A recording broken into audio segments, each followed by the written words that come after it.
In the Great Hall of the Kremlin, a standing ovation for their president.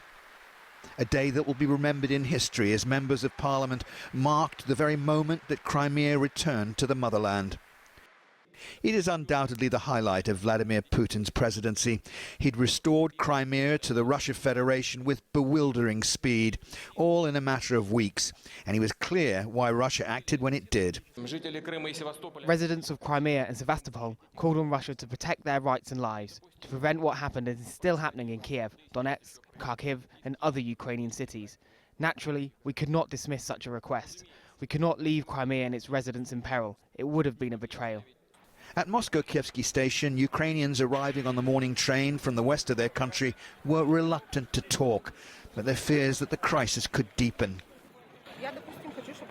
I would like Crimea to have stayed with us. What's to stop them making Kiev part of Russia? It's such a mess. But from President Putin, a message of reassurance to the people of Ukraine.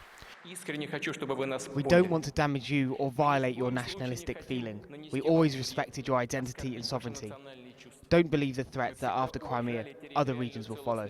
We don't want the division of Ukraine. We don't need it. But as President Putin added his signature to the historic document of unification, an awareness in the Kremlin that there will be a price to pay. The Russian president has effectively bypassed the diplomatic off-ramp.